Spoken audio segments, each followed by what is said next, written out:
ఎప్పుడైతే నిన్ను ఓడించడానికి నలుగురు ఒక్కటయ్యారో అప్పుడే నువ్వు గెలిచావని అర్థం.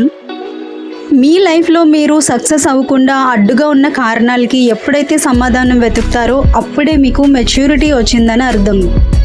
ప్రయత్నించడంలో మీరు ఇంకా మొదటి మెట్టు దగ్గరే ఉంటే మీ హార్డ్ వర్క్తో, మీ కన్సిస్టెన్సీతో, మీ ఫోకస్తో, మీ డిసిప్లైన్తో అనుకున్నది సాధించడానికి మీకు సరిగ్గా 6 నెలల సమయం పడుతుంది. మీ లోపల నుండి సరికొత్త ఆలోచనలు రావాలంటే మీతో మీరు ఎక్కువ సమయం గడపాలి. ఒంటరితనం అనే శిక్ష మనకి మనమే విధించుకోవాలి. గెలుపుకి అసలైన రహస్యం ఇక్కడే దాగి ఉంది. డిసిప్లిన్ పాటించడం అనేది ఎప్పుడూ కూడా మనం ఏం సాధించబోతున్నామని ఇతరులకి షో ఆఫ్ చేయడానికి కాదు. మనకి ఉన్న ప్రాబ్లమ్స్ని 80% వరకు డిసిప్లిన్తో దూరం చేసుకోవచ్చు. మీరు గెలిచేంత వరకు మీ నోటి నుండి రావాల్సిన ఒకే ఒక్క మంత్రం నేను ఇది చేయగలను. ప్రతిరోజు మీలో ధైర్యాన్ని నింపుకోవాలి. మీ కాన్ఫిడెన్స్ లెవెల్స్ని పడిపోకుండా హార్డ్ వర్క్ చేస్తూనే ఉండాలి.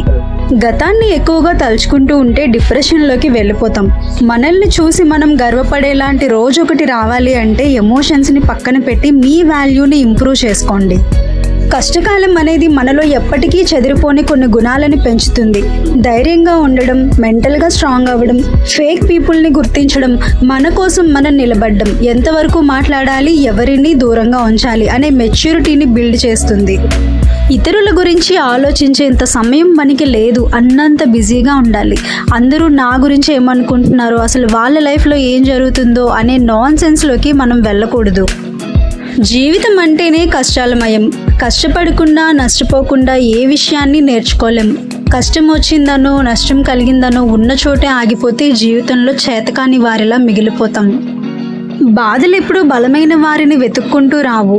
బాధలు మన జీవితంలోకి వచ్చిన తర్వాతే మనం బలంగా తయారవుతాం.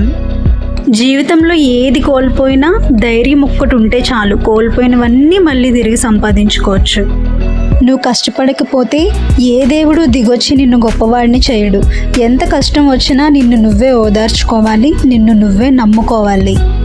మన భవిష్యత్తు ఖచ్చితంగా ఇలాగే ఉండాలి అని మనం నిర్దేశించలేం. కానీ ఈరోజు ఏ పనులు చేయాలి, ఎలా చేయాలి అనేది మనం నిర్ణయించగలం. అలా రోజు మనం చేసే పనులే మన భవిష్యత్తుకి మార్గాన్ని నిర్దేశిస్తాయి. మీరెంతో కష్టపడి ఎన్నో విషయాల్లో శిక్షణ పొందినా మీ ఆలోచన విధానం సరిగా లేకపోతే అవి ఏవి మీకు ఉపయోగపడవు. నిన్నటి కంటే ఈరోజు మెరుగ్గా మిమ్మల్ని మీరు మార్చుకునే సామర్థ్యం మీకు ఉండాలి.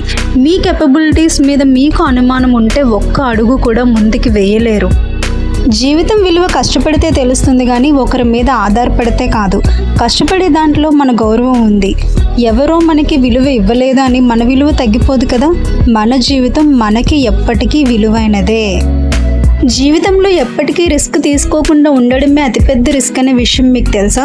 ఈ ప్రపంచంలో ఓడిపోవడానికి ఉన్న ఒకే ఒక్క మార్గం రిస్క్ తీసుకోకపోవడం. నేను కంఫర్ట్ జోన్లోనే బ్రతుకుతాను, రిస్క్ తీసుకోను అనుకుంటే నీ జీవితం ఎప్పటికీ మారదు. వేసే ప్రతి అడుగు ఆలోచనతో వేయాలి. నువ్వు కష్టంలో ఉంటే నిన్ను చూసి నవ్వుతారు తప్ప ఎవరూ నీ కష్టం తీర్చరు. చుట్టూ ఉన్న మనుషుల్ని చూసి మురిసిపోకు.